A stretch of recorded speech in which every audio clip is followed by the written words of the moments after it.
16 septembrie 2022, ora 9 dimineața. Sala de judecată a Înalte Curți de Casație și Justiție din România, complet de 3 judecători. Cel mai înalt forum judiciar a acestui stat de drept, așa cum vrem noi încă să îl considerăm. În februarie 2022, același an,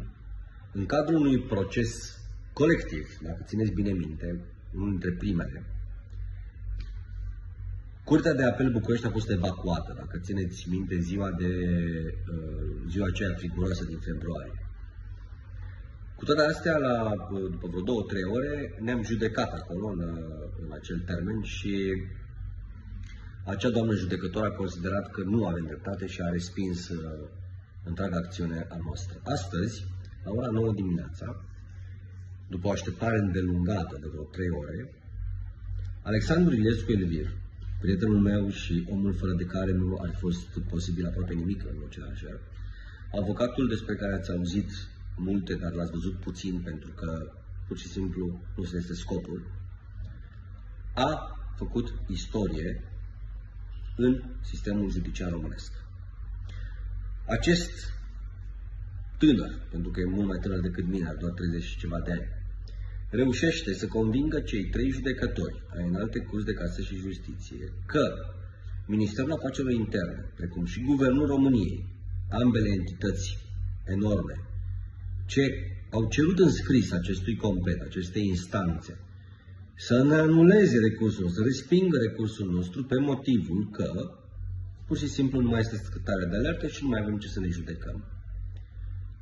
Alex a reușit să convingă acest complet de judecată să le respingă această hârtie Ministerului Afacerilor Interne și Guvernul României pe motivul clar și evident că timp de 2 ani de zile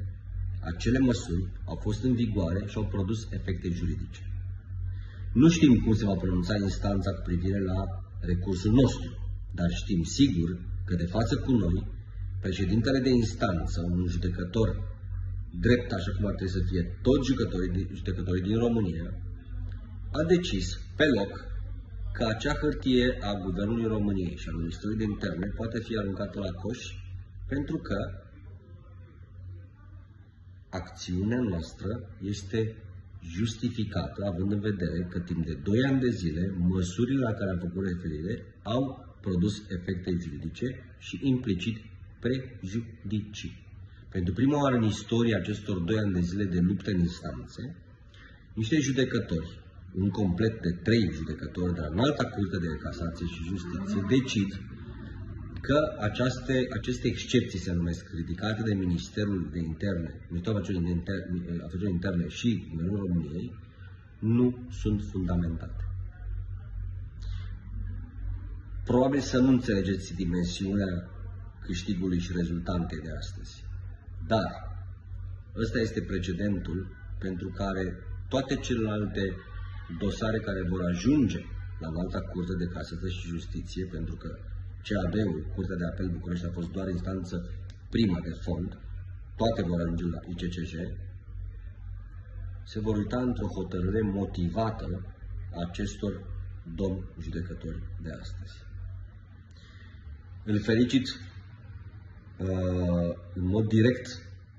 prin acest film pe prietenul și pe colegul meu Alexandru Iliescu Elvir, care a reușit într-adevăr să facă istorie într-o sală de judecată a Înaltei Curți de Casație și Justiție. Acea motivare va schimba absolut totul de acum înainte.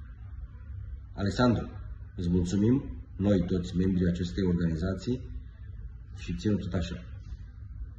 O seară plăcută tuturor!